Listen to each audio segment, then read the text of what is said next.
All right. Good morning. Good morning. Good morning. How's everyone doing? We're going to give everybody just a few seconds to hop on, and I'm going to close out of, no, I can keep it open.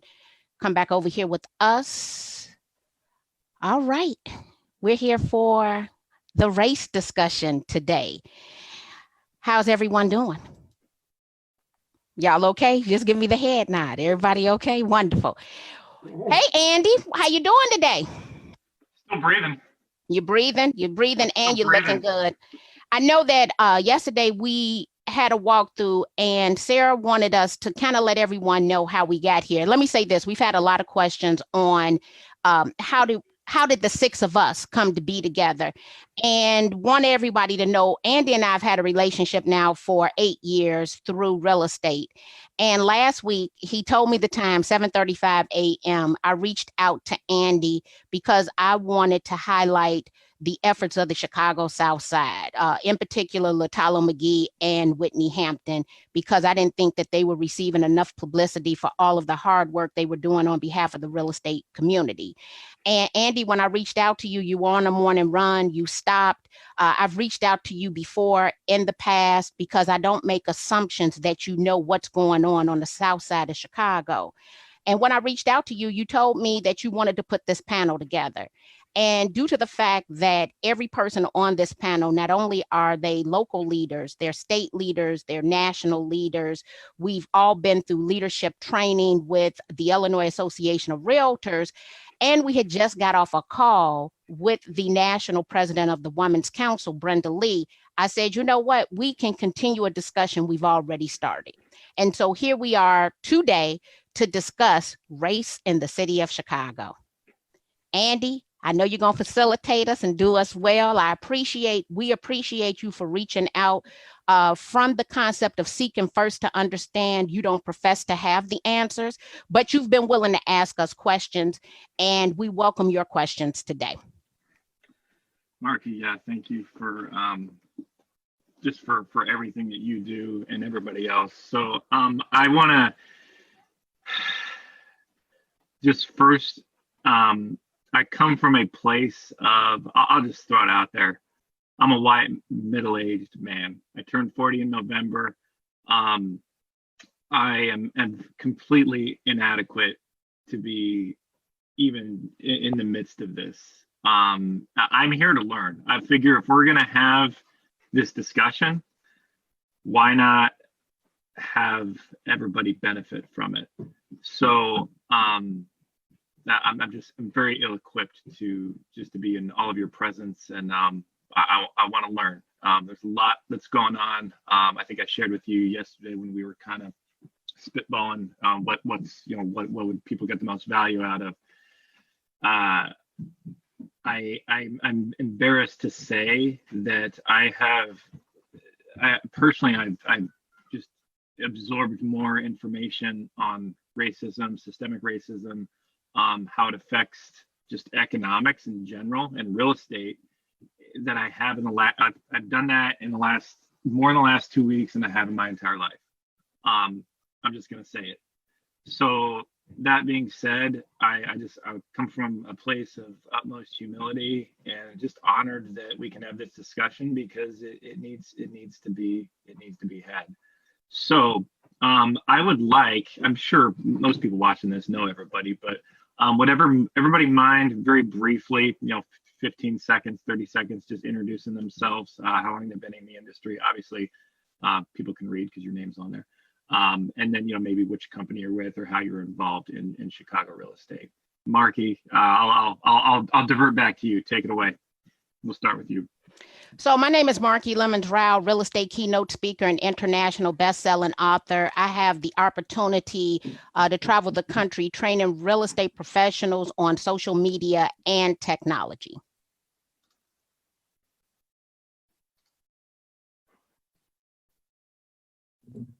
Hi, I'm Sara Ware. I'm a broker in Chicago, Ware Realty Group, predominantly South Side City broker, and been a broker licensed since 1997. Nykea. I'm Tracey Royal. Oh, sorry. Can you hear me, Andy? I was Tracey calling on people. Royal. I've been in the industry 23 years. Absolutely still love what I do. I practice primarily on the west side of Chicago and the western suburbs. Thanks, Tracey. Good morning. Thank you, Andy. I am Nykea Pippion-McGriff. I am a broker with Dreamtown Realty. I've been a broker for 15 years, and I travel all over, but primarily the south side of Chicago. Hi, everyone. I am Carrie Little. I am the designated managing broker and owner of Caremark Realty Group. I have been in the business since 2001 as a licensee. I started in real estate in 1997 working in commercial, and I also travel all over the United States speaking, and my goal is to take what I learn, educate the agents in my office and agents all over the United States. Thank you. And I am Andy Burton. I run, at least I try to run, Chicago Real Producers. It's a platform that connects realtors to solid businesses. And we do a free monthly publication where we'll feature anywhere from 5 to 7 realtors. We run private quarterly events. And yeah, that's kind of it. As you can see from my virtual background, that is not a mural painting on my wall. That is a virtual background. So just want to clear that up for everybody. So let's just dive into it, not candy coat it. There's been a lot of talk about just racism, systemic racism. What is it? What does it exist? Obviously, you can go on Google and type it in, and the Wikipedia answer will come. The canned, Wikipedia answer will come up. But in your own words, and this is open to any of the panelists, in your own words, would you mind defining systemic racism? Yeah. I think for me, a component of that is the implicit bias. A lot of people seem to think that racism is this big, broad thing. And if I'm not overt in my actions or things I say and things I do, I'm not a racist.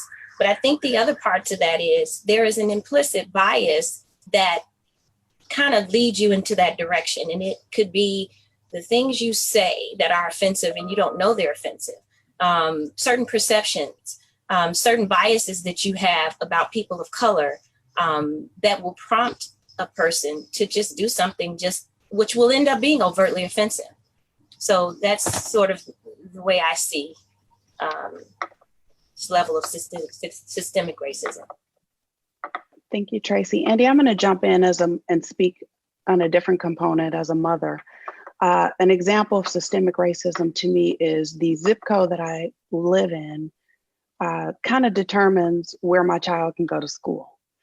And based on that, the level of education, the access to quality instructors, the level to extracurricular activities, and in the case of my youngest son, access to quality teachers who have specialty training for kids with autism or kids with special needs. So I'll give, and I might get emotional about this because everybody knows how I feel about my kids, but especially when I talk about the search for care for my son that has autism, having to drive to Wheaton, Illinois, about an hour drive from the city of Chicago to access quality doctors, therapists, all that fun stuff, and really, really having to drive outside of your community for some basic needs for your kids. That is an example, that I want to share. I know we're here to talk about real estate, but I think that should drive a very specific example home as to the disparities in the city of Chicago based on your zip code. What? Probably get personal. I'm sorry. We're a very personal group of people. Yeah. I live across the street from a school, yet my son does not attend that school. My son attends school in Bridgeport, where African Americans make up 17% of the population of his school. And for me, it was about taking him out of a BC school into an A- school. And the fact that we are spending $10,000 on real estate taxes and our property values are high, why don't I have a quality school directly across the street? Like, only thing I do with the school across the street is pull in front of it to put my son on a bus every single day. But now you've added to his commute time to and from school, which now he has to wake up earlier than other students who potentially live in Bridgeport. And so consistently we see that. But what I would say, I think all of us are real estate educators in a sense. There are times that I have gone to the association to teach classes and I've been on the elevator with students and I know a realtor a mile away and they are just rude. They won't let me on the elevator. They let the door close and I remember the face. And when I walk into the classroom and they realize I'm their teacher, you should see their facial expressions change. And I just laugh.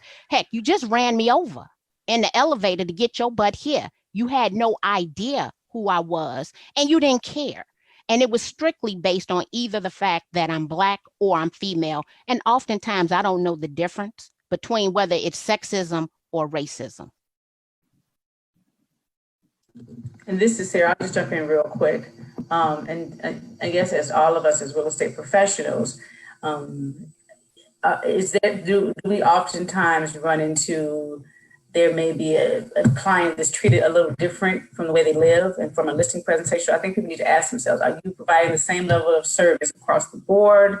Or, you know what, they may not need this brochure or they may not need XYZ just because it's located in a different area. And so I think those are things that are, like you all were speaking of the level of service. We have the same, I want to say, penalties with taxes and things like that. And they assume we're on the same playing field, but we are not, based on where we live, the zip code, and just based on this census. So it'd be interesting to see who responds to that. But just as real estate professionals, I think we've all kind of, depending on who the client is, do we oftentimes feel that they're not getting the same level of service based on, where their zip code is and who they look like. So that's some ways that I think people don't really think about it from just a small, like, is it an extra brochure they need, or is it extra, they may not need this because of XYZ, because that's some bias that has been already created in their mind. And so, Andy, after getting all of these questions, and then after seeing your post and reading your feed last night, so I have an identical twin. And so I'm like calling my sister who's in her doctorate program, and she's been reading all these books on race. So I'm like, I need a really good example of systemic racism based on some of the posts. And everything kept going back and forth. And I know we talked about the schools. We talked about what happens in the city of Chicago. And she said, here's a really good example. Native Americans or indigenous people, the people that don't want to be called Indians, have to walk around with paper to prove that they are Native Americans, the people that were born in what we now call the United States or North America. White people don't have to walk around with a card that says they're white. And to take it a step further, Black people don't walk around with a card. We just walk into the room and you let us know we're Black. That's the example I have. And that brings it to a whole different level of systemic racism. Yeah, there's many layers to that. Yeah, I'm going to give you another example when we talk about systemic racism. There's no secret to the history of segregation in Chicago. And I think that's evident even in our real estate practice today. So as I was preparing for this call, everyone knows I love data. So I went over to MRED, our MLS. I pulled up InfoSparks, which is our housing statistical tool. And I pulled up 60619, I pulled up South Shore, and I pulled up Lincoln Park and 60628. So a couple of zip codes and a couple of MLS areas. And I want to just give you guys the median sales prices as of the end of May. So May 2020. Median sales price in 60619, which is an area I know Sara and I practice in pretty regularly. 120,500 is the median sales price. South Shore, 90,000.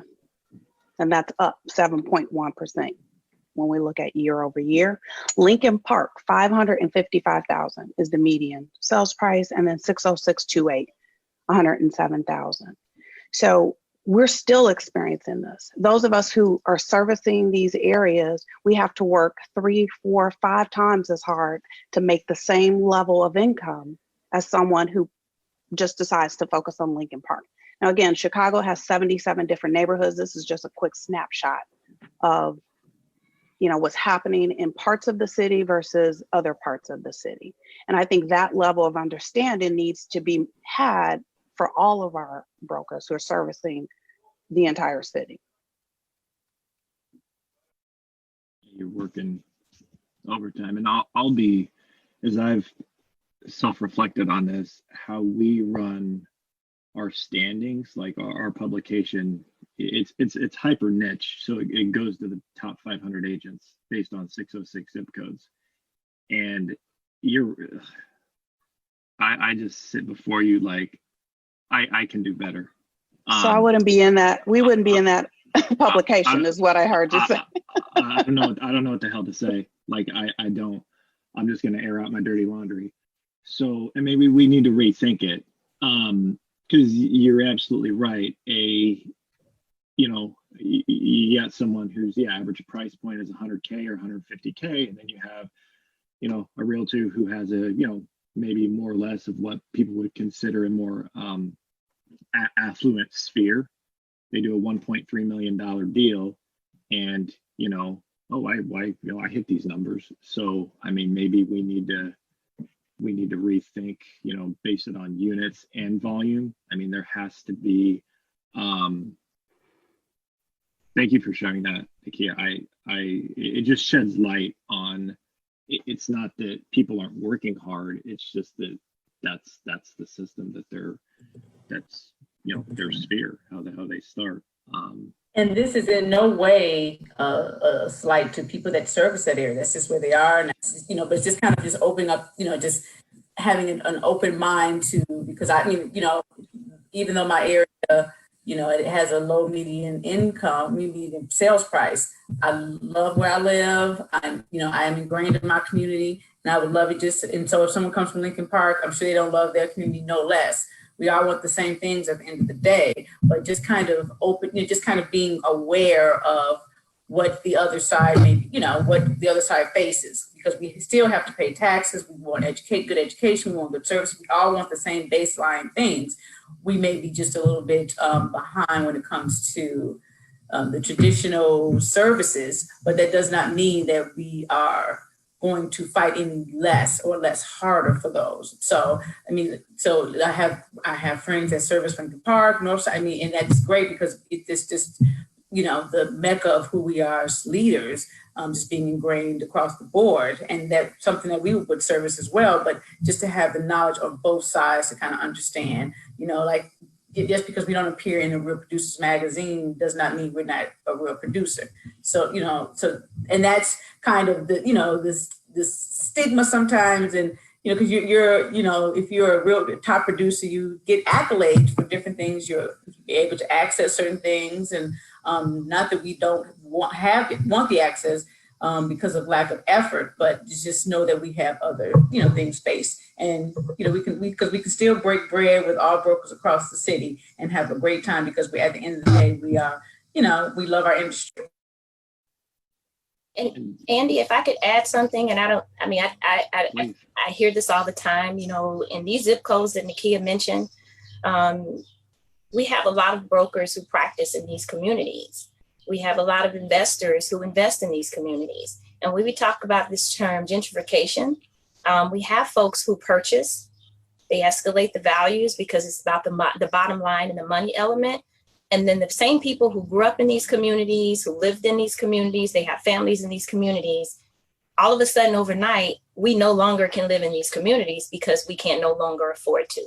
So I think that people should also start to look at, these communities that we practice in, they are breeding grounds for making money, but no one wants to live here, but you price out the people who want to stay. And I think we need to start shedding some light on that as well. and who are invested and have gone up there. I mean, this saying is, I live in Humboldt Park, so it's easier to move to a better neighborhood than try to make your own neighborhood better. And that's just flat wrong. You have people there who are wanting to stay there. They're in it for the long haul, and then they get pushed out. Do you mind sharing a time this year when you have felt discriminated against? It could be real estate related. It doesn't necessarily have to be.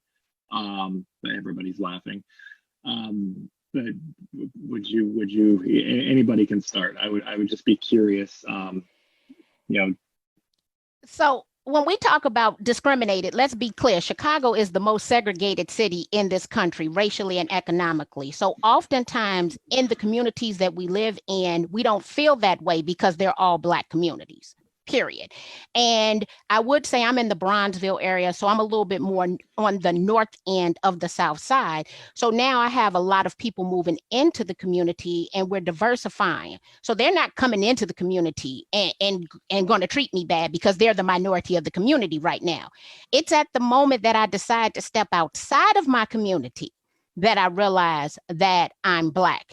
And let me say this, I can go to any real estate event and feel it every time. And I decided this because I was thinking about this. I think I see it more in my travels, and I've started to mimic white people because what they want to know is, who is this little Black girl, right?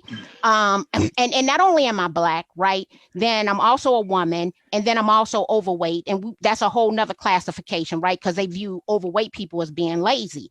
But they want to know, how am I sitting in first class? Or how is it that I'm A-list preferred? Or how is it that I'm eating sushi and drinking sake at the bar with them?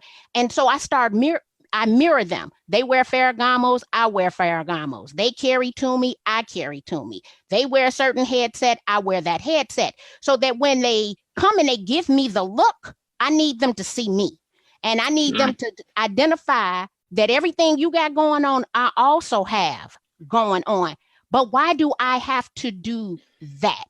Why can't I just rock my Nike gym shoes with a colorful backpack? But I had to go and mirror, right? Because I already know they have no anticipation of just an educated person. And oftentimes we're discriminated against just across the board, and we don't know which way it's coming from. So yeah, I experience it. And I would say when we ask that question, keep in mind coronavirus. So many of us right now have been sheltering, right? So we might not see it as much as we were once seeing it because we aren't stepping outside of our segregated community. I'll jump in. I will say as recent as maybe 3 weeks ago, as out on appointments with clients. We all know sometimes that the appointments can kind of overlap with another broker who may have a 15-minute or 20-minute window before you. And so both brokers arrived there at the same time with our clients. The sellers were still home and allowed access. Mind you, this was a very diverse community, and the owners of this property were white. The other broker stepped up, and there were no questions asked. It was a very welcoming moment. And I'm watching this, my clients are watching this. They finished their appointment, they left. The minute I stepped on the porch and I said, I am the broker here confirmed to show your property, I got hit with a series of questions. Where is your business card? Do you have a license? Now I'm from the old school, so I still carry my pocket card, but I know that I have to do that because some of these properties have alarms, and I wouldn't want to walk into a property and have the alarm. These are just things that we think about and we have to have in the back of our minds. I think I had a question like, did you confirm with my representative? And I'm like, I wouldn't be here if I didn't. But this is the one that got me. Like Markie said, we're in coronavirus, so we wear masks. I had my mask on, my clients had their mask on. And I think this person was searching for another reason to deny me access. He said, well, do you all have masks? And I'm standing there like appalled, like, you do not see this thing covering my face and behind my ears. And at that point, my client said, you know what? I don't want to see this house. Let's go. And I'm like, are you sure? And when we got to the car, we were off on a sidebar. I said, well, I understand. And she says, the other broker didn't go through that kind of scrutiny. And she had on jeans and a t-shirt. And you have on a business suit, you're representing your realtor pen. You look very professional to me. Why did you have to go through those series of questions? We both looked at each other and we knew. We knew. So this was 3 weeks ago. 3 weeks ago. I didn't have to go back a year. This was 3 weeks ago. I'm so sorry. What Tracey just said, you see, we're all shaking our heads. That's common. That's common. That we have to, and we see it. We time it. Let me be clear. I think every person on this call, we're record keepers. So we time things, we take photos, we take videos, we record it because we know what's coming. And it generally starts with the look. It's the look in the eye. It's not the same smile you just had, right? There's a smile just disappears. Whoa, wait a minute now, because I came at you with a smile. So I'm expecting this, I'm mirroring, right? To smile back. And so what Tracey just said is common everyday real estate, not only from licensees, but from buyers and sellers, investors and tenants.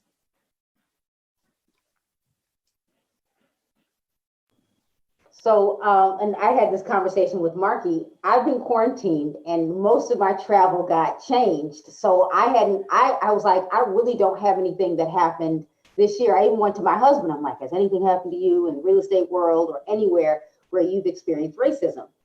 And he was like, no. So I thought I'd share something that did happen to me when I opened my own company a year in, and it's only been now 3 years. And I'm just going to set the stage. And I didn't tell the whole story last time. I was at a real estate company teaching a class not too far from where I live. I walk into the bathroom, finish in the bathroom, wash my hands, and a loan officer came up to me and said, hey, Carrie, are you opening an African-American company? And my response was, I'm not Black. Because at this point, I figured, if you're going to ask me that, I'm coming back at you this way. And what a lot of people don't know, Andy, is my mother is white. My mother is, my grandfather came from Holland.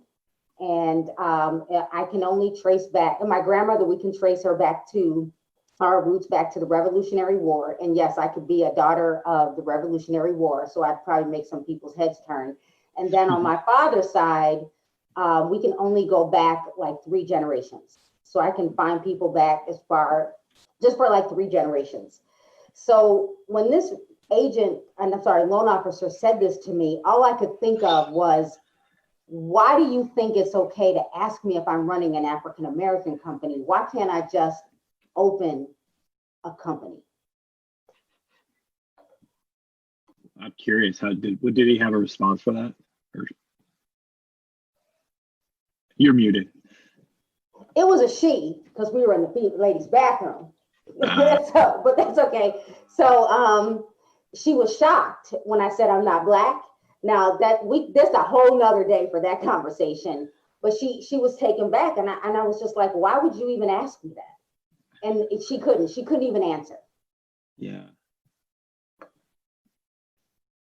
And that's recurring. And I mean, I will just I just want, for people watching this, like, I have never experienced that.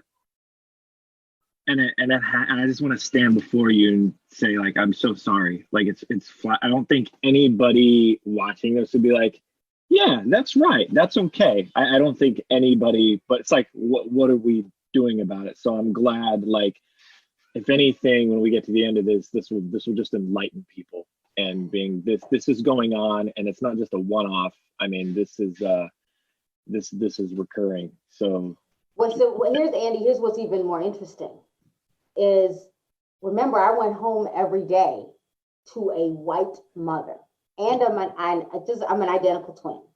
So that means all holidays, they were all white people, because my mother was a single parent. So when I see you, Andy, when I walk into the room, I see my family. Sure. So when a white person responds and gives me the look, you got to imagine. So I have racism in multiple different fashions. Like this, to me, I mean, it makes me sad to hear that everything that I go through, I had to explain to my kids because I have kids that are 3 different colors. So when I see you, I see my family. So why can't someone just see me as Carrie, like Nykea said?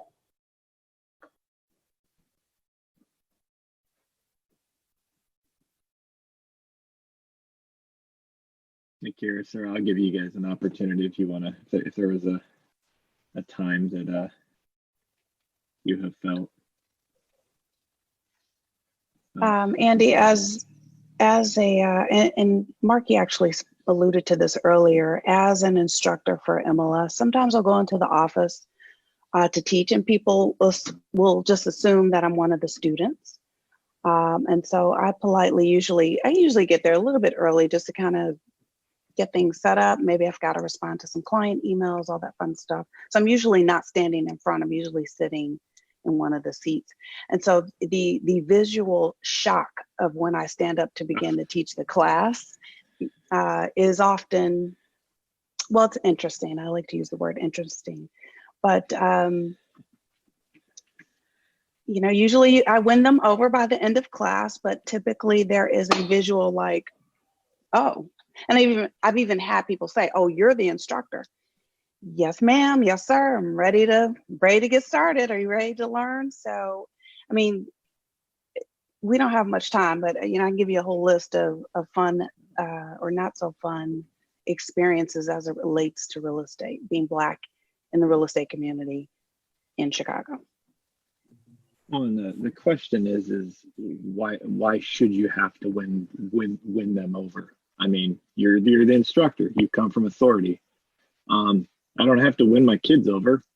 I'm their freaking dad. You know, it's like, maybe it was a bad analogy, but you know what I mean. It's like you come from position. So. That's a very valid point, and I'm glad that you made that statement. Why should we win them over? Because that's how I feel in many, especially when you're starting.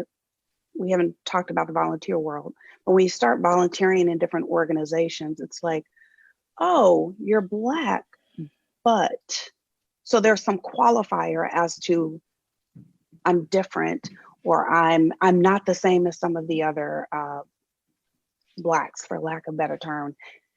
So that but is an issue. And the unfortunate part is, I think I don't want to say like we've become used to it, but I think because we created a hashtag around some of our little we won't share in this call, but just we're supposed to. This Markie marketed this as being an open conversation, so we're going to deliver. We can have fun. But you know, we're glad that let's say that we're glad that restaurants are starting to open back with rooftop because there may conversations afterwards, and I think that's what gets us through. But the thing is, we know to come in prepared. Like when Tracey, she knew that she had to go in armed. So that's just something that we know to do. And maybe it's, it's ingrained in us because we know that's just the way the world is, but it's like you may be asking for some instances. We just know it probably happens every day, but we're so used to being on guard to what would happen if, as to you may not even think of these things. But we like, I know Nykea has her pocket card on a phone. I'm like Tracey, old school, keep it in my purse. But we know at any time, can't go out without your business card if you're meeting the seller, especially in the suburban communities. We know to make sure we are within that window, even though we should, and if we're not, we call to make sure, and just to do all the, check all the boxes, where somebody can come in, like Tracey was saying, they had jeans and t-shirt, and when your clients start questioning it, then that's when it becomes like, oh, okay, but we're so, we're just ready and armed, and then afterwards we just call us on the phone and go, here we go with hashtag Real Estate Chronicles. So, well, and like what I hear is it's like you're almost conditioned, like that you're on guard, and that's not like it shouldn't be like that. Like somebody nudges you in your kidney, and I used to do that with my brothers. Growing up, you nudge someone in the side, someone on the side, and then it's like when they walk by, you're kind of on guard. So it shouldn't, like, it just shouldn't be like that. And thank you. Yeah, I think this goes back to the implicit bias. Like, people should ask themselves, what am I thinking that people can't see? And is my behavior reflecting that? So when you ask, well, why should it be the but, and why do we have to go the extra mile? Because I know someone may be thinking, oh, I don't have enough years in the industry to know my craft, or things that other people can get away with, I can't. I will always be called into question because of the implicit bias. I will always be questioned. I will always be second guessed, but someone else may not. It was totally okay for this young lady to show up on a real estate appointment with jeans, gym shoes, and a t-shirt. And it was welcoming. Come on in. Not, are you even a realtor? Just come on in. But for me, I have to look the part because I know I won't be questioned.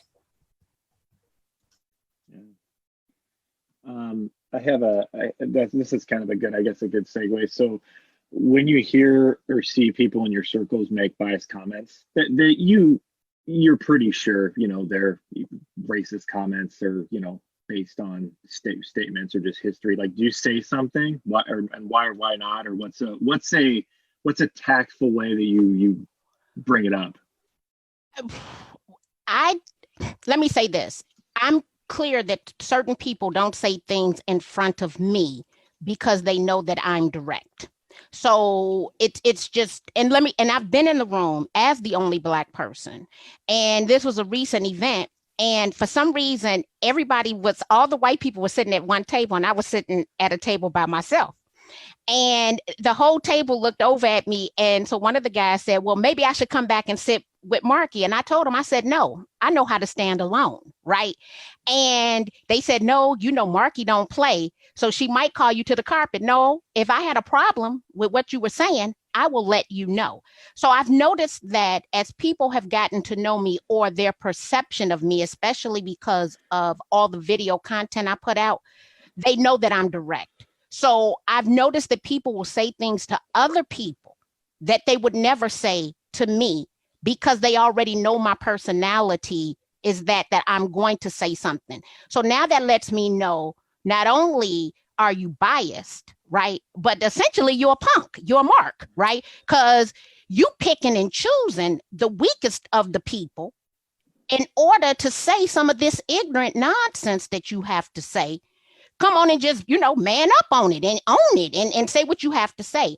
So what I've noticed, if I see other people experiencing, I definitely have dialogue around it, because not only should I not experience it, I would say as a woman of God, I'm always saying in my mind before I act a fool, what would Jesus do? That's my whole, in most of these conversations, what would Jesus do? And then I say, treat these people like you would want your children to be treated. And this is a constant conversation that I have with myself to personally soothe myself so that I won't do anything to jeopardize the legacy. Because see, everybody on here today got something to lose. So we got to have another conversation. Don't jeopardize the legacy. In addition to that, I mean, are we going to talk today, Markie? Okay. Well, we have to consider the fact that we also have to consider the fact that, we could be labeled as an angry Black woman if we speak up for ourselves. So I've got to pick and choose. Sometimes it's just like, I'll text some of the women on this call and say, you know what, ladies, can we meet at Jog Grill at Hyde Park? Because I need to have some water or maybe something stronger, because we need to decompress. We need to walk through or to diffuse a situation in which I chose not to engage, or maybe my peers chose not to engage. And then sometimes we need to meet for water as well. There may be a response to some email that was sent that we may have received and said, okay, let's just throw this out there. How do I sound? Am I coming off XYZ? Because in addition to being Black woman, we basically are all entrepreneurs, for the sense that we have a business sense, and then we're volunteers. So we want to make sure we want to get our point across in a way that's not seen so many different ways. And so that's why water is needed, and and some to talk it through. And so I think that's another thing that's important, to have peers that you can talk to that are experiencing the same thing that you experience, and know how to handle that. Because just when you think you've done something and gone through it, then you hear Nykea may say something, Tracey, Markie, Carrie, whatever, whomever, and say, oh, that, and then you get appalled for like 10, maybe 5 seconds, and then you just kind of go on. And no, Jock Grill is not open. I think they're opening in 3 days. That's a good point, Sara. Jock Grill, that's a good point too. But yeah, we have to craft. I've learned a long time ago to be strategic in your responses. So it's twofold. If you don't get a response and you get silence, you probably should take some self-reflection and say, what did I do wrong? What did I say wrong? Or did that come out wrong? But I always use my responses to be also a teaching moment. So that's why you have to kind of put a little more thought into it. So you're not necessarily going off on someone, but you want to respond. But if you pay attention to the way the response is crafted, I'm hoping that there's a learning moment. Like you read between the lines that I'm teaching you, here's how we're going to do this, but don't do that again. Don't do that again. I would be curious if anybody has an example. If not, that's cool. Like where maybe you had to, well, hey, somebody did something. Hey, this is what I was thinking. And then, Markie's aura came on you and said, what would Jesus do? And then you crafted it. You crafted it in a different fashion. I'd be curious if anybody has a live example that they'd be willing to share. Is it nobody? Okay, well, next question here. I'm just kidding. Go ahead. Oh, I'll just say this. We just don't want to share them. Right, because then you might be able to tie it back to the person, because there are scenarios. But I want to be open and say there were times when I wouldn't step up because of being a Black female and the idea of someone thinking that I was going to be angry. But now it's been several years, I will say something. And I had someone 2 years ago in Peoria at the public policy meetings. So all of you guys can try to figure out who you are. Someone sitting next to me made a racist comment. But let me say, I didn't have to correct. He looked at me and he said, that was really bad. And I said, yes, it was. And I had to calm myself down and get up and walk out because that's how mad I was. Mm. And he actually was walking around with some note cards because he hand wrote a note card. I don't know if he changed from it, but I think because I was sitting there, and sometimes people get comfortable with me because they know I come from I come from two different groups, diverse groups. He then realized I shouldn't do that. So hopefully he never does it again. But it did happen at a public policy meeting 2 years ago, January 2029. Andy, I want to say it's not that I think we all respond, but I think the way we respond depends on where we are. So Markie, we know when she's at home responding to the kids, we know it's a different way. We know Nykea will snatch little Artie up. I'm like, Artie, I don't want to see you get snatched up today. But if we're out in public, we may want to dial that down a bit because of a perception. But I've seen people dial it up in their privacy. I'm looking, Arthur, we don't want your mama to turn up today because we know she will. But when you're in a public setting or when you're in volunteer world or whatever, we just respond differently. We think a little harder.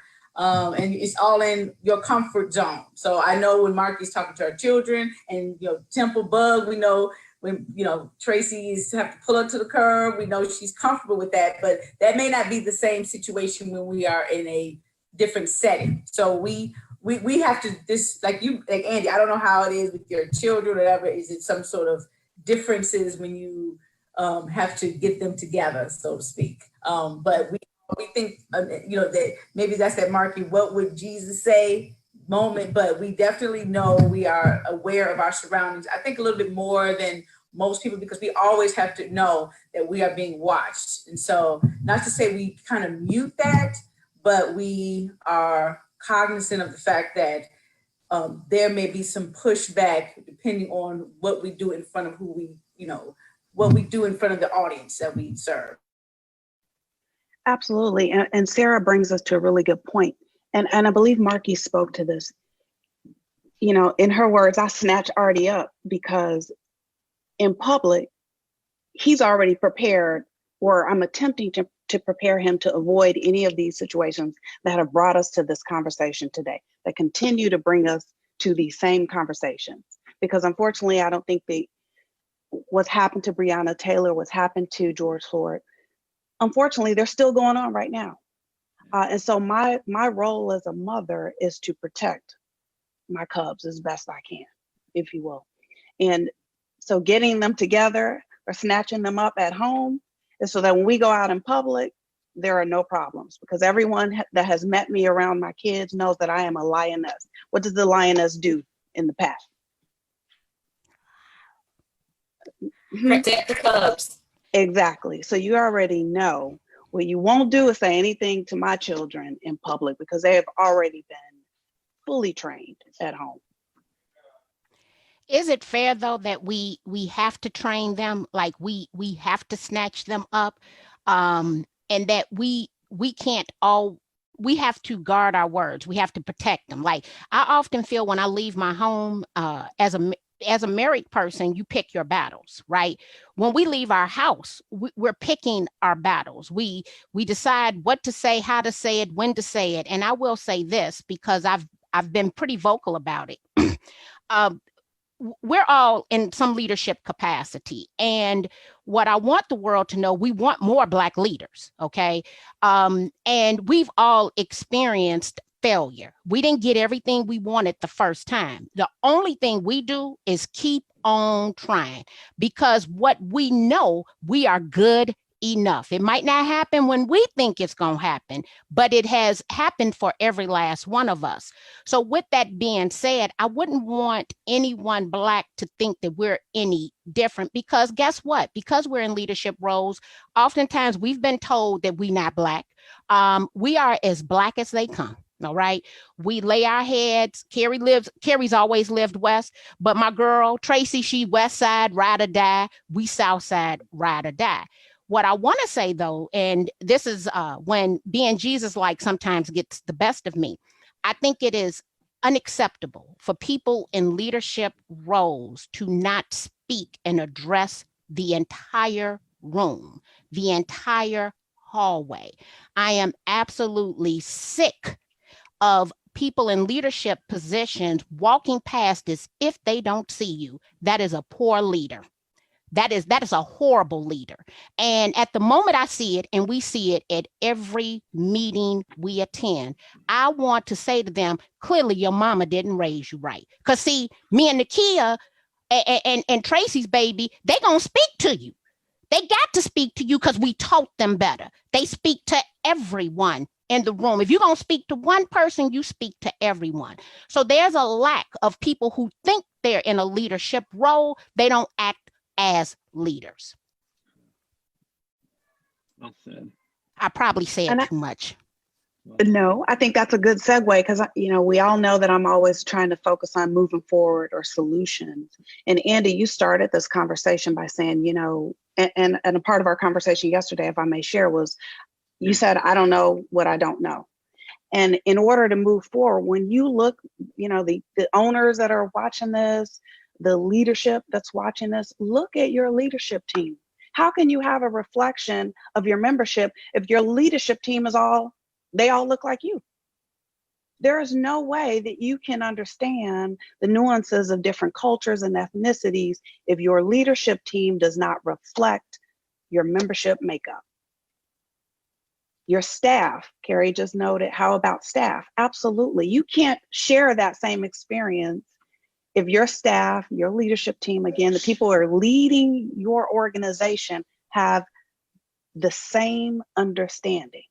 I think if I want anyone to take anything away from this, and there are hopefully lots of nuggets, we all have a different understanding. Even though we're all Black, we still all have different experiences. And so that is what is sorely missing when I look at real estate leadership. So I'm looking at, 3 broker owners on this call. But when we pull up the list of real estate brokerages, let's look at the list of how many minority designated brokers are there. What's the percentage of minority broker-owned shops? Are they given, or are smaller shops given the same tools, more tools, or less tools than some of the bigger shops who can afford to implement some of these technology benefits, back office benefits? So when I'm looking at moving forward, we need to start looking at our membership as a whole and making sure where can we as a whole fill the gaps? What are we missing? And I think if you're constantly doing that as an owner, as a broker, a designated managing broker, that's going to keep the issue on diversifying. Not only, I think some people say, well, you know what? I have women, so I'm diverse. Or I have another ethnicity, I'm diverse. What about diversity in thought? Diversity in age, gender? There are lots of ways to be diverse. You can't just pick one and say, oh, okay, I'm done. I've checked the box. And I'm off. I'm going to piggyback up. Can I piggyback off of what Nykea was saying in terms of diversity? Like, I think we got that. We got the diversity down right. And we went over this. We, being Chicago Association of Realtors Board of Directors, had an advance. And we're led by Chelsea Hayes, who really took a deep dive on this element of diversity and inclusion. So I think we got it down right with diversity. We open it up to everyone to come. We got the inclusion part down, come and be a part, but we get stuck on the equity piece. And that speaks to what Nykea was talking about. Equity means give me the tools to be successful. And I think that is a missing link, because you want me to be a part of the situation, but you don't want to give me access to the resources. You don't want to give me the tools so that I too can be successful. So when we talk about solutions, really think about, am I really walking the walk and talking the talk in terms of equity? We throw that around very loosely, but think about it. Are you providing an equitable environment for people to be successful? And what's interesting about that. Yeah, and Tracey, I know this question may come up later of like I think we were talking about what can someone do? And so people reach out, well, I want to do something. And so it doesn't start with just one thing.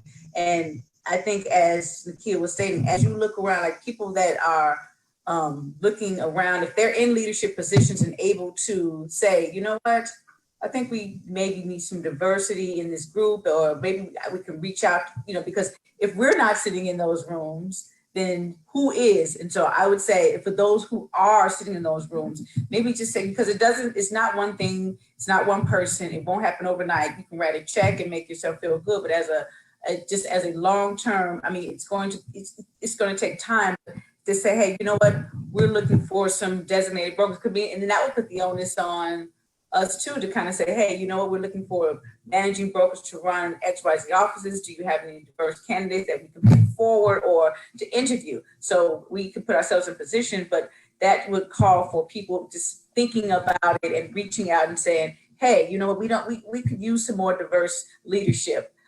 That's something we need to work toward in 2020, 2021. How do we do that? Like, not just saying it, but how do we do that? Let's put a plan in place to do that by year end. Maybe we need to, have some training. Maybe we need to run some sort of grant programs to kind of develop our internal leaders, whatever that may be from a company, corporate standpoint. But if you're in that position, and you may find yourself, like Andy, you were saying, I don't know what I don't know. Like, hey, I don't know what I don't know. And if you're asking people that look like you to release a statement or things like that, how would you know what to release if you're just releasing a statement and it's not been looked over, and that's how the companies end up with these faux pas, as we say in the past, when you had the person come out with a noose around the neck or thinking that's good marketing. So you need people in rooms to kind of tell you who your coattail, and not just have a check the box person, but somebody who is an equity thought partner as well, and want to move the needle forward in a positive way. So we can sit here and say, woe is me, this, that, and the other, but how do we move forward solutions, like Nykea was saying? And then Tracey, when we're talking about what are the tools needed, if we're noticing a fair percentages of minority-owned broker shops, is there something that we need to do to, are there tools in place? Because I'm sure everyone, all 15,600 members would like a chance to be a Chicago Real producer. How is that possible? If you're saying to me that the top 500 brokers, and you're telling me that's never even a goal. I mean, that's never even possible for me to even be considered. So you're like, you know what, like you were saying, we need to rethink that. And so those little things go a long way. I mean, if you have events to say, hey, let's just, maybe we're having it in a different place. That could even start with just having it in a different location. Like, hey, is there some place we're looking for X, Y, Z? And just bringing in a different setting sometimes open people's eyes, not just when there's a big development happening or there's a buzz, but just, hey, you know what, this is a nice, this is a place that an area of town is in the 77 communities. Maybe we want to move to different locations and different ethnicities of the city. So it's just little steps like that, just thinking outside. I don't even want to say thinking outside the box, just having a different opinion or a different look at things to say, what can we do differently that we haven't done? And shame on us, but you know what, let's move forward. And, and then we would have to support that as well. So we can't ask for things and sit dormant and say, see, he's still not doing it. He only did this, that, and the other. So I think it's a continuing working relationship. And just to add on to what Sara said, and I also think there has to be a mind change, because we have so many designated managing brokers. And I know Nykea's experienced it, Markie's experienced it. We get DM'd by agents all the time looking for help. And I've even been on phone calls with agents. Tracey, you might be experiencing it. I'm sure we call Sara all the time. Sara's the managing broker of the managing broker, especially for commercial. I hear agents all the time saying, Carrie, I need your help. And I'm like, well, what's the question? And then I can redirect them, because I'm a managing broker and I need to work with my agents. But what the common theme is my managing broker won't help me. And sometimes it's because of the thought process of the person. They don't even realize that they are not helping the minority group in their office. And then maybe they just don't know. And then when it comes to the technologies, a lot of agents don't even realize, and I'll just put it out there, we have the technologies available, but there are the underserved communities, and we don't train every office, and we're not even reaching out to a lot of these offices to train them. Our local associations, our state associations, and even our MLS. Like, we are missing out on a huge opportunity. I think for me, in terms of moving forward, it's education. I'm going to say this really slowly for everyone, every realtor that may be listening. An FHA loan and a VA loan are appropriate. They shouldn't be treated differently. You shouldn't be, to Tracey's point about, overanalyzing the deal. For some reason, and this is an example of what I've experienced recently. If I have a client that has an FHA or VA loan, it's treated as less than in the marketplace. So if I'm, presenting this offer, I may get a call from the broker, well, can they go conventional? FHA money spends, people. VA, these are veterans that have served our country, and we are putting them through an extra layer of scrutiny. So to me, this is back to our organizations to educate the realtors in our communities about why these loans were created in the first place, number one. And number two, to understand the process of how to get from contract to closing. So again, this is a very common question I get from brokers. I've recently experienced it. And I don't know if any of the ladies is feeling safe enough to share, but I know for a fact that I've lost at least 3 deals in the last 3 months because my clients had a VA approval. Well, and I have a multiple offer situation. I have to explain to my clients, because they have an FHA loan in the marketplace, it will probably be, and then I'll get a call from the broker saying, well, can they go conventional and all these things? And, it's just like, are we tiptoeing on, some other issue? And then I wanted to kind of bring back to a point. I can't remember who brought it up earlier. We are, we love who we are and our background, but we work with all ethnic groups. So just because we walk in the door, you don't have to put me with the Black group. I mean, just look at me as Sara, you know, we all don't have to be huddled up like, oh, we can just put her there. And okay, she'll feel comfortable in this. And then like for committees, we don't all have to be on a diversity committee. We could be on land use, zoning, commercial, there are other things. So I think that's a misconception that you have an Asian, you may have an Asian or a certain ethnic group and you may put them together. They coming in, oh, we can work with that team. Like we may, we can work in luxury markets, we can work in all different markets, but that doesn't mean that, that we are going to be comfortable. We want you to put us there, but we work with, like most brokers, everybody works, we all work together. And we want to learn about different, some agents work in different areas outside of where they live because they want to get an educational community. Their kids may go to school there, they may be thinking of moving, so they may work with a diverse team. And I think that's fair, but I don't think people need to just automatically assume to put this person with this team because they all look alike. So I think sometimes people think that like they're doing us a favor, like, oh, let's just put them there because they'll be more comfortable together. So.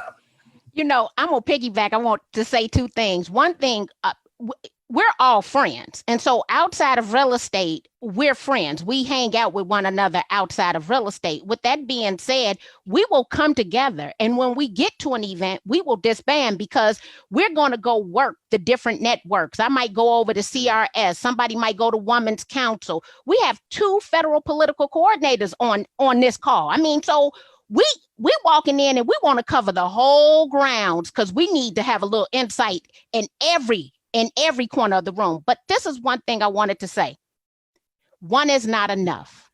That means that just because you give one donation or you have one Black or you have one Asian or you have one Hispanic, everybody and they point it out. Because when people talk about having friends, I got one Black friend. One Black friend ain't enough. Let me let you know, you need you a whole congregation of Black friends because we all different, right? So stop telling me I don't have just one white friend. I have so many white friends, I can't count how many white friends. That's the number everybody needs.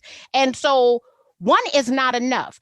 We have a friend, she's the first Black to own a franchise from this company. That's not enough for that company so that you will know. Or if you have franchises and you don't have any solely owned Black brokerages, you're the problem, okay? So there should be multiple Black owned brokerages based on the over $1 trillion we as Black people spend in this great country. Don't say we don't have the money. Maybe we are not vesting the money correctly, but clearly we got the money because we're spending over $1 trillion. I think it's close to 1.2, if not a little bit more right now. So one is not enough. And what Sara said, I don't even like serving on diversity committees. I didn't even really want to do race panels because I don't want you to pigeonhole me into that. I am a social media and technology goddess. I don't want to be on the diversity committee because you put all the Black people on the diversity committee and all of us have other skill sets that can be, we're stronger at a whole lot of other things outside of diversity. Just because we're Black did not make us the diversity leader. Give us something else. Put us on professional standards. Put us on RPAC fundraising. Put us on something else. They giving me the look now because I'm doing a call. How about the MLS? How about the MLS? Put us on the MLS board of directors. Put us on something else because we are brilliant. I didn't know you did social media, Markie. Is that you did? Oh, you didn't know, Andy? Oh, I'm sorry. I'm being sarcastic. So No. just to kind of have a little fun with you. That's why we actually did this on Markie's page initially, and then I shared it to mine because we kind of talked about it. I'm like, yeah, I think you're going to get a lot more views and traction than I am. I don't even think my friends are maxed out. I remember when we knew each other for a while and we're Facebook friends for, up until recently, I think this year or last year. And I know kind of going off topic here, but I had to text Markie to unfriend someone so I could be her friend. And so I'm sorry, whoever got the boot, if you got unfriended by Markie in the last 5 months, it was my fault, my bad. Let me pivot here and go to, because I think this, and all of you have touched on this, but not like tacked it head on. So talk just directly why it's so challenging for many Black men and women to succeed in a system that was not really designed for them. Like, what are forces at play that's working against that whole hierarchy or that progress? Well, I think it's our data guru explained earlier. Because it's a numbers game. I mean, you can take the faces, the ethnicity out of it. It's a numbers game. You make X, Y, Z amount of money if you're on a certain part of the time. You service a certain client.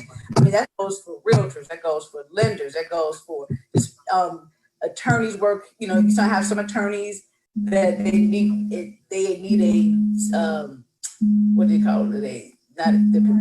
You pay before closing. Like most of them, you get paid at closing, but some of them, like, you know, this deal may not close, so I need you to have a retainer prior to it. And so we're forced to kind of work around just different rules because of we just work 10 times as hard for a tenth of the money. And so that's, you know, as Nykea pointed out the stats earlier, that's the reason why people want to work in diverse communities, to kind of educate themselves, make a better living, or, you know, and because they, like I said, we all want the same services for ourselves and our family. Well, and I'll just, to kind of give everyone an example, like when I built my business based on relationships, people I already knew. Sure. And when I started in 2001, and I started in Wheaton, and I was the only Black person in the office. But I just fit right in because I think I belong anyway. So I remember whenever I would do open houses, no one ever hired me.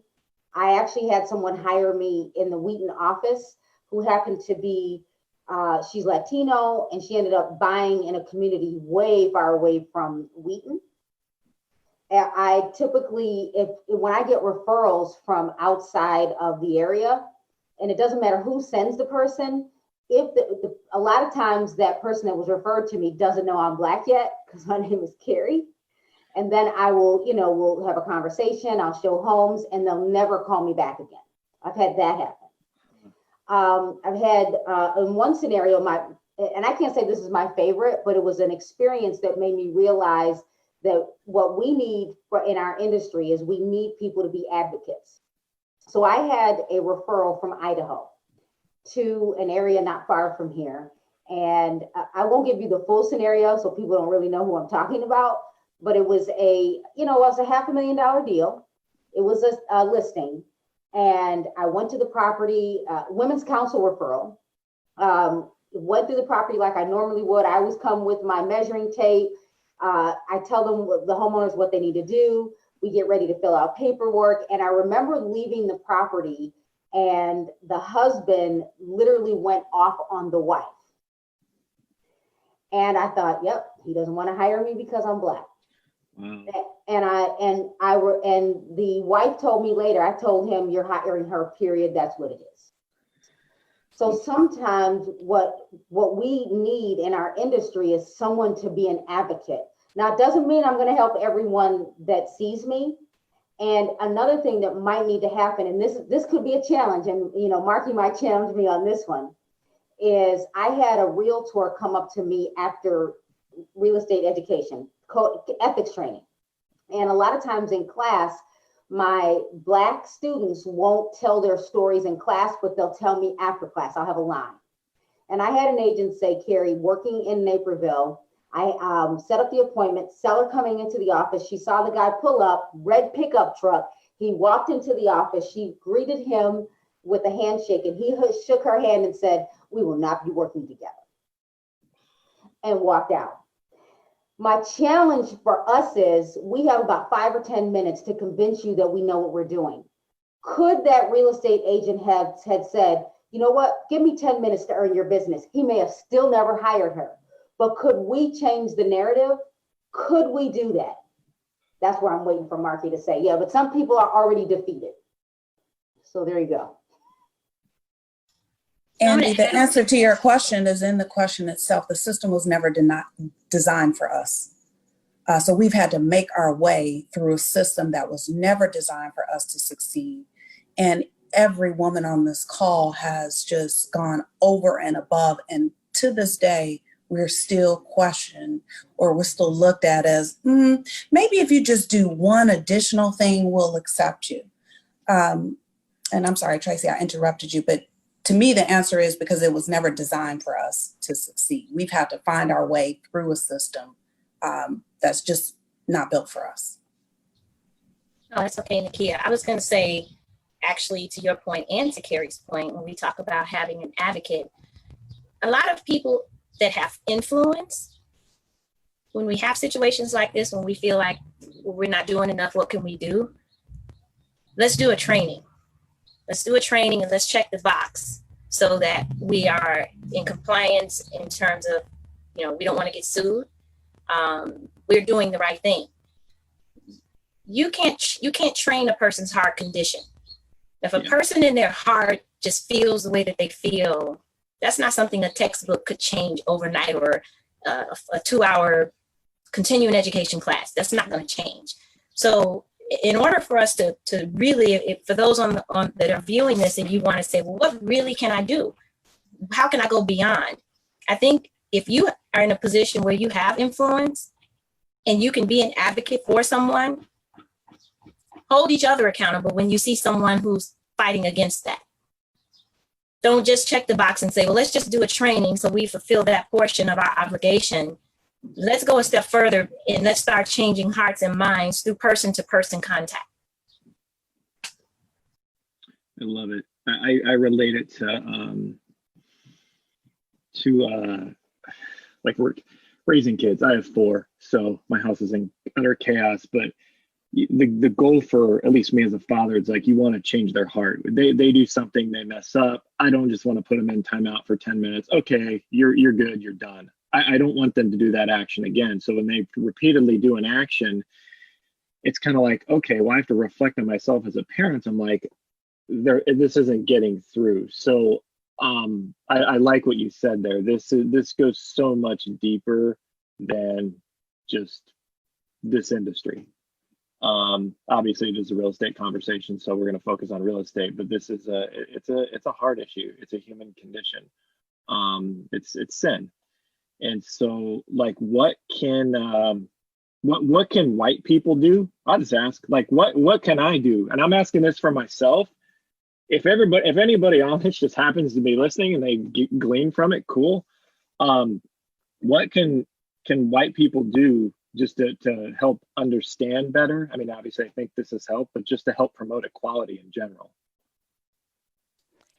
I would say first, I think white people should have a conversation with themselves and accept the fact that they don't know. That would be the first. In having dialogue, ask questions only for the purpose of seeking to understand. And what I've come to realize, and I've seen it on even some of my posts, there's always a comparison, and there is no comparison. So I want white people to know right now, there is no comparison. And let me give you an example. Someone said that their Caucasian son, 13, was in fear of going out the house, okay? And in these times, so that means that your child is in fear right now. How about my husband is 52, degreed, 6-figure job, and he has to strategically plan how he navigates the city of Chicago due solely to the fact of the color of his skin or where it ain't cool to go. Shouldn't no educated, hardworking family man who takes care of his child and look, a child he is not the biological father to, have to ever guess or question how he's going to navigate? So the fact that a child is in fear right now versus grown Black men who have to strategically plan their day based on the color, on one thing, because everything else they've accomplished, on the color of their skin. So I think you should ask yourself the question first. Then you should ask us some questions, keeping in mind that there is no comparison, because one thing that is clear, we were born Black, we're going to die Black, and we're going to always be judged by someone according to the color of our skin. But you will never feel how we feel when we can look at your face and see it change once you see us.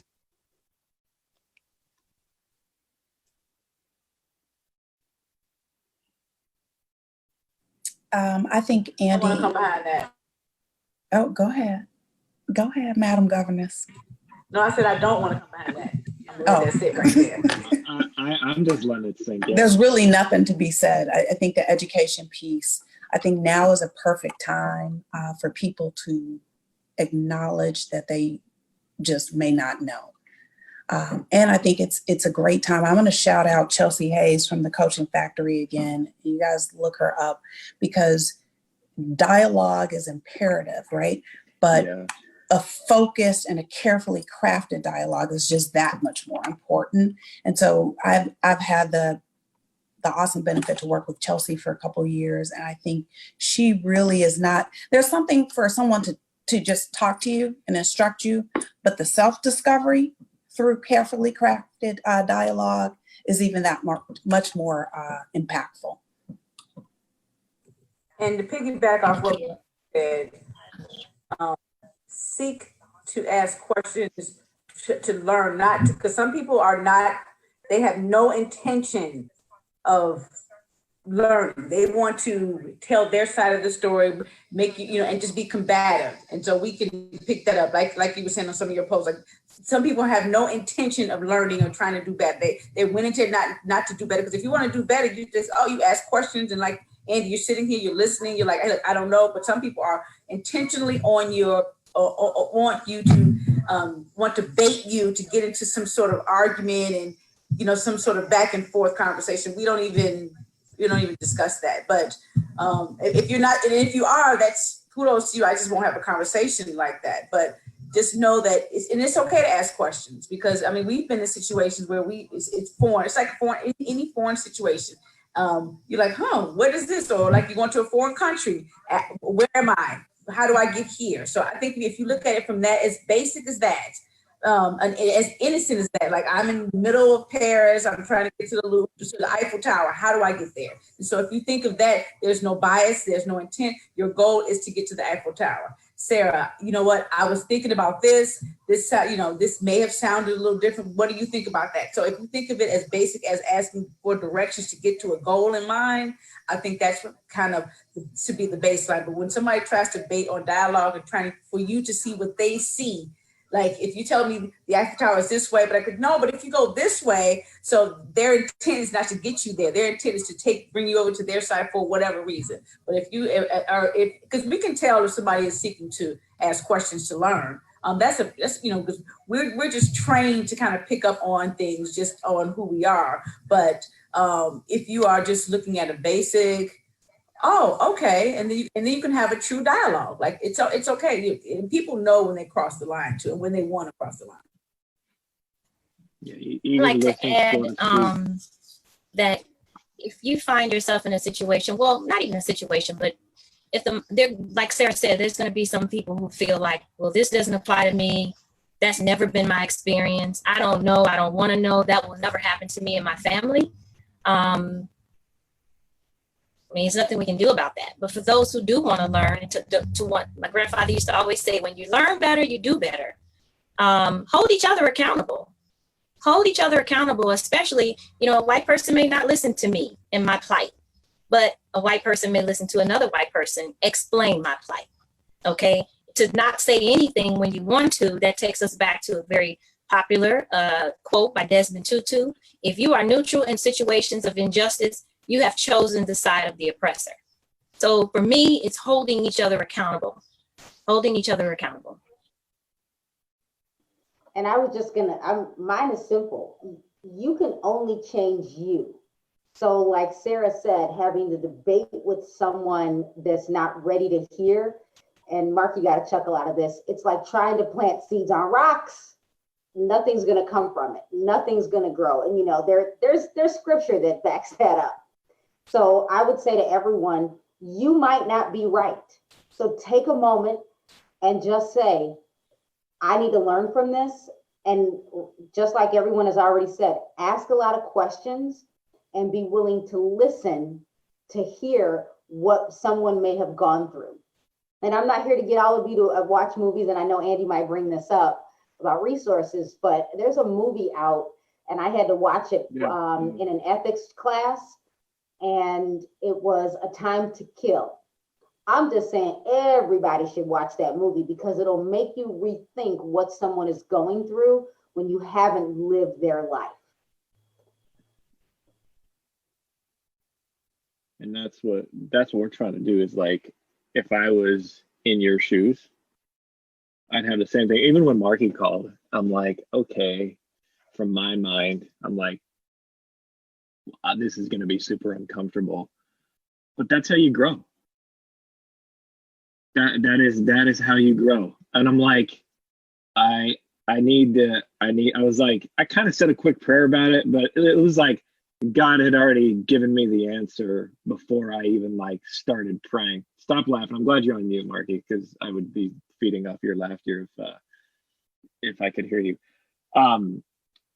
You know, it was one of those things where it's like, no, this needs to happen. And I think the more that we are uncomfortable, the more comfortable it'll be. I mean, you know, go back to your first real estate transaction. I mean, a lot of people on here are realtors. Now it's probably uncomfortable. Can I do this again? Yes. And then, you know, fast forward 10 years and it's great. So the question is, I guess, is how do we get there?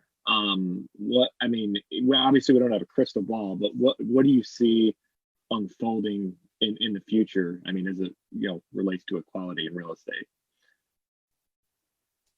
I've seen a lot of comments. So one thing, and we addressed this, so I want to reference, we were all a part of a panel before this panel that we had this discussion.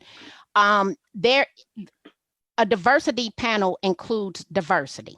Therefore, moving forward, I would challenge every organization, local, state, nationally, if you're going to have a diversity panel, I need you to look at your members and pull.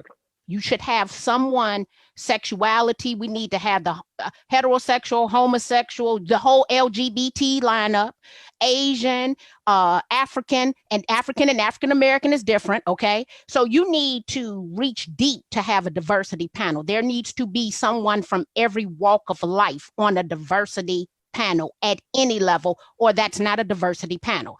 That's people talking about diversity who don't know nothing about it, okay? The next thing is, I would even encourage my Black people, reach out. I intentionally, Andy, I called you, but let me say this, me and you talk and email in the past, and we had a relationship, but I intentionally set my morning to reach out to people because I knew that if I didn't take the action, we might not receive, no one was necessarily might be reaching out to us because they might not have known how to approach the situation, which is why you stopped jogging and had to pray first, because you like, why is Markie calling me at 7:35 a.m.? Oh Lord, what did I do? I know that's exactly probably what you said. And you start looking around like maybe you had said something, right? So with that being said, I think that it's going to have to come from two places. And what I would say, you can reach out to us. We are not angry Black women. We really work hard that you will not perceive us as such. We are seeking to make a change, and we know it's going to take time. You gave me a luggage tag that says September the 28th, 2033. I'm clear I'll be financially eligible to retire that day, but I will not be retiring that day because the work that we need to do, it's going to take the rest of my lifetime for us to do it. So I'm in it for the long haul because we have a lot of work to do. We're going to need to take it one day at a time, but we're going to have to understand our differences and concentrate on solutions to solving our problems because we have a problem. It's very true. So we can wrap up with this because we're kind of on the hour. And also, I do want to clarify. There's nothing else to say after that. There's nothing else to say. I want to clarify one thing when Markie says we are not angry Black women. I am not either. I know there might have been a little confusion on that, but just want to clear that up. So, what does this feel different? Okay, from the incidents with George Floyd, I think there has been an awakening, but like every incident, you know, it's 1 week, 2 week, a month, and then it kind of just goes away. Does this, I'll just ask you all, does this feel different as far as permanent change? I don't know what that means, but like policies, you know, or maybe a worldwide heart change. Does it feel different? It feels awakened. I don't see any written solutions. So when, you know, I'll give you an example. Went to work for a real estate company and they brought me in based on diversity and inclusion. And they didn't do any diversity. They didn't do any inclusion. And me and Zeke was not enough. Let me be clear about that. So what I want to know is, what is your written plan? Okay. I don't need you calling and talking. We need it on writing, and we need it in print, right?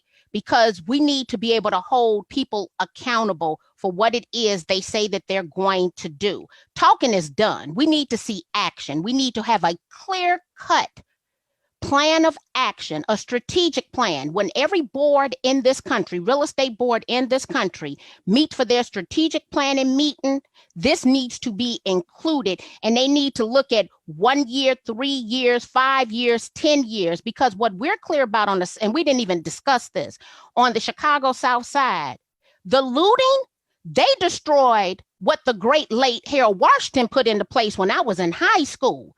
And so I need to understand, how do we get back there?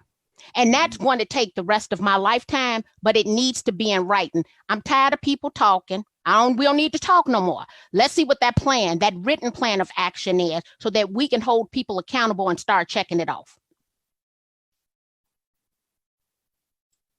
I think it's different in that because of COVID-19, the world was in a pause. So I think had we not been in this moment of pause, if you will, we may not have gotten the attention that we're currently getting. So it's different in that regard, but you know, look at the news, there's still stuff happening. So until there's some very focused policy changes, and until people just say, you know what, let's self-analyze. What are we missing? And again, and because of that self-realization, we then start to change policies and add, you know, different elements to our organizations. That's when the real change is going to happen. But I think that the awareness level is different because we were all kind of on this global pause, if you will.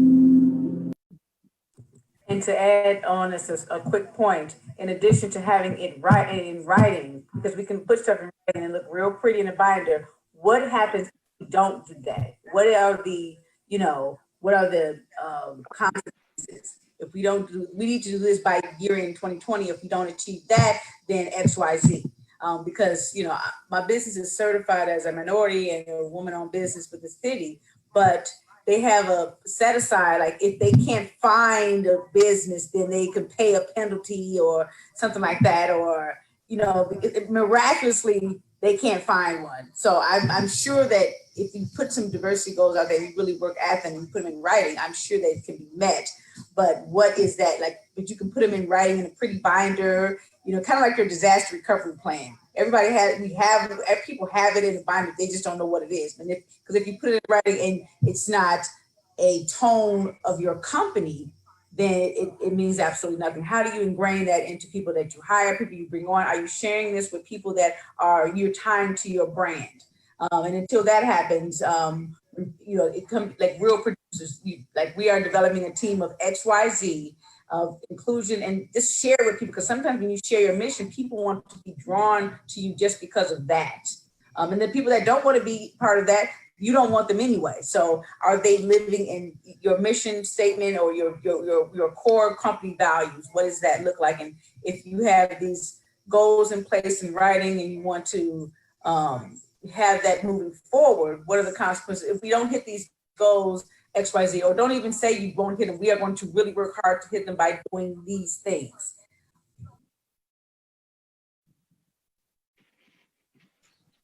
I'd just like to add, as we start talking about the rebuilding process, people who have influence, who may have the money to quickly step in and help with the efforts,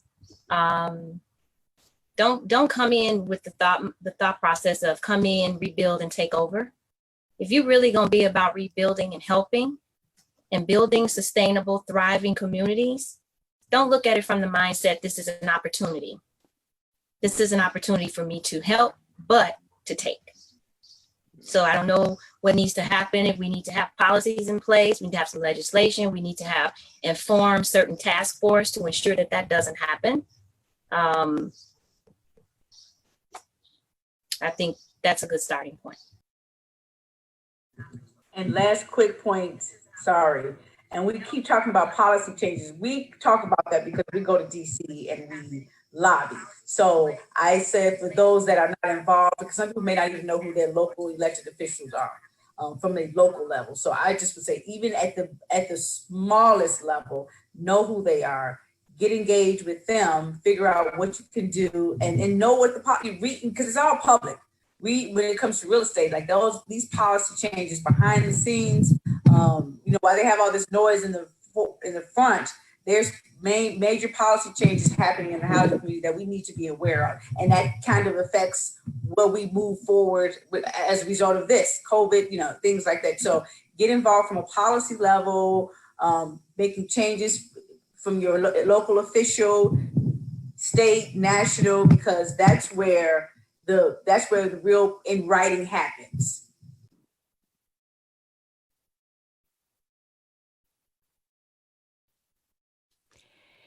So I know we said we were going for 90 minutes, and we can get together. We can talk for hours, right, Andy? And we've had consistently 100 people with us just riding for 90 minutes. What I would like to do, because Andy, I'm always going to come and challenge you. I think that it would be a great idea for us to do a panel face-to-face in the city of Chicago as one of your programs. And it doesn't have to be us. Like I said, there's a lot of diversity out here. It doesn't have to be us. But I would love to see.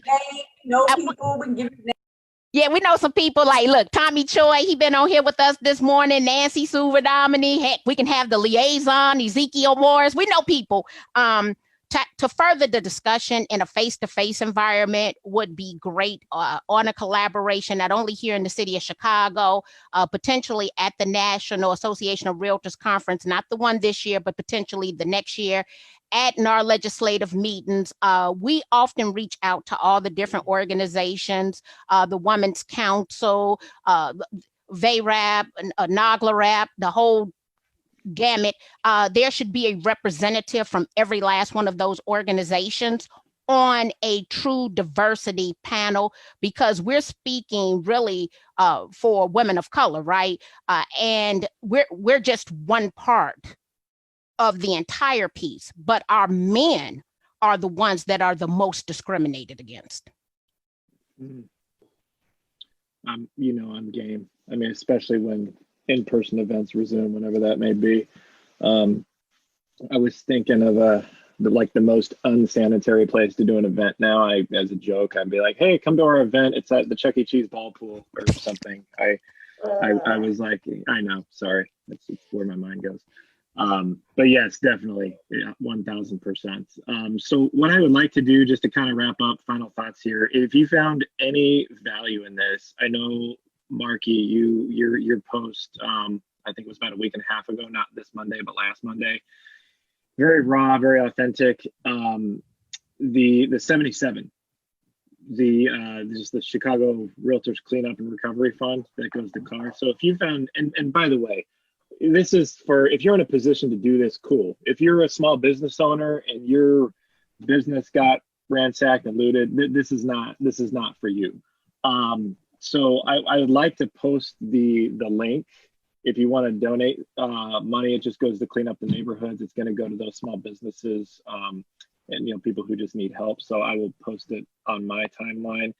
And I want to wrap up. By the way, does anybody have any kind of final thoughts? I got a quote I'm going to read, and we can be on our merry ways. Nope, just happy to be part of the discussion. So I want to thank you for even giving us this opportunity and you having a platform to do it. So, and Markie with her Facebook, because I'm clearly not a Facebook Live, but I just want to thank you for even having the, I guess, courage to kind of say, put your own truth out there to speak about it and just be raw about what you experience and how you feel, and to have us a part of that, not even really knowing, you know Markie, but you know maybe of us, but not really knowing us or what you may get from us. So I definitely appreciate that. Gracious with me.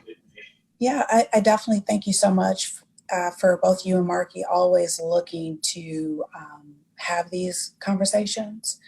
I think for people watching, the takeaway is to search your heart, because if you truly want to change, it starts in your own heart. When we look at conversations, if you're in a relationship, you don't conversate. You don't have a conversation one time, right? It is a constantly evolving conversation, and that's really how you should be approaching this, in my opinion.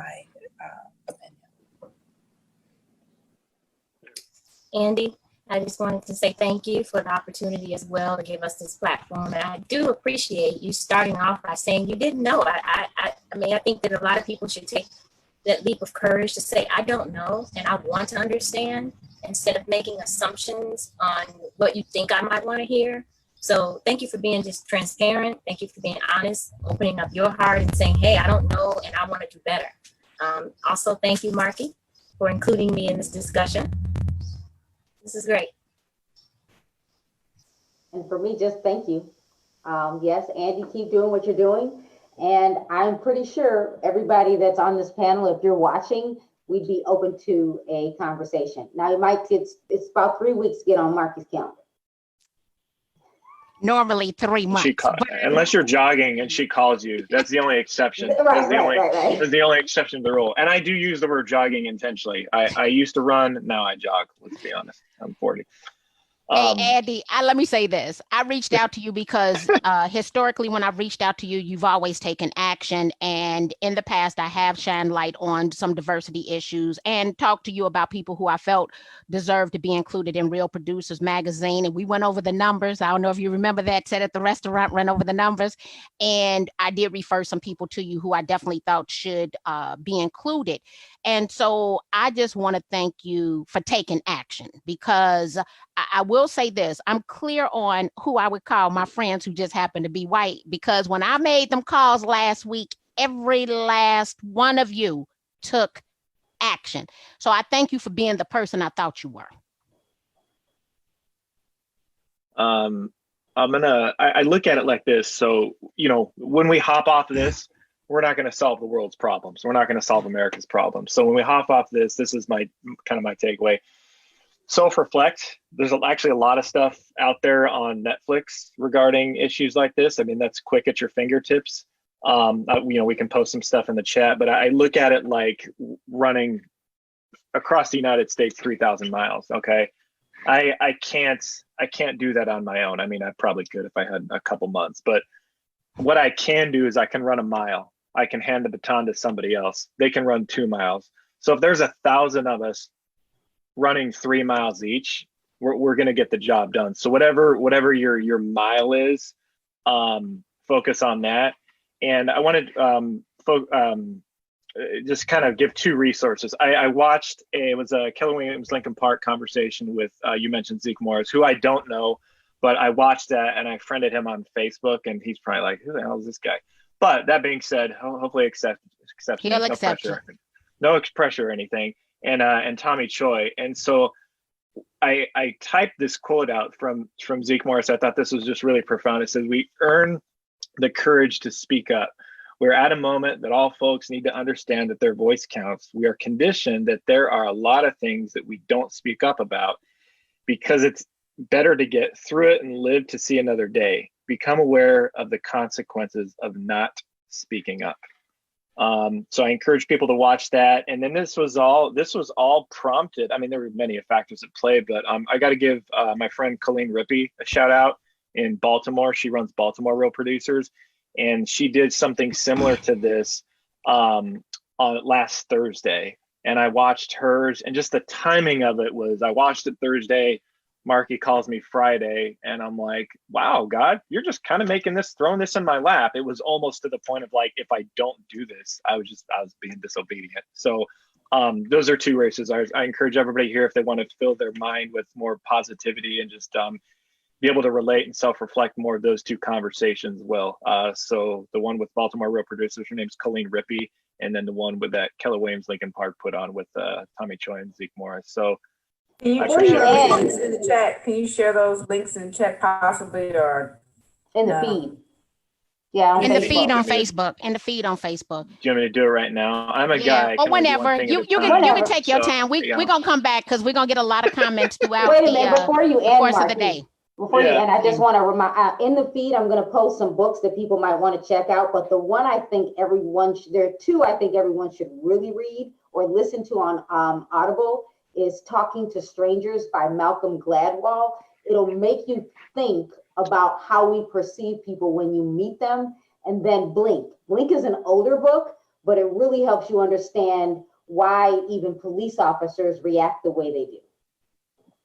And since we're shouting out books, kudos to our CEO, Black women, they may want to read The Memo. That is a great read. We're midway through. And then Markie's book. Oh, yeah. I was pointing to the memo. I was pointing to the memo. The memo is the memo, they call it the Black woman's lean in. So, right. Yep. Yes. Right. I have mine on Kindle. And here's, wait, we all got our book. And this one is just a hard read. This is just hard, but it'll make some. The memo is an easy read. It's a good read. Black women, we need to, it's very, and MMC, Michelle Mills Clement, thank you for the suggestion. We went to a book signing, and so we're African American women because there was no lean in for us. Remember my lean in, and everybody was running around. So that's our lean in. So, and Andy, I encourage you to read that as well. I may even send you a copy. You know what? I think I may do that. I think you should read that actually, because it's an easy, great read. I'm game for whatever. I appreciate y'all. Carrie, Markie, Tracey, Sara, Nykea. Thank you guys. This has been great. And yes, Markie, whenever in-person events resume, we can definitely get something like that on the docket. Thank you. Facebook, we're gonna cut off for now. Talk to you guys later. Thank you.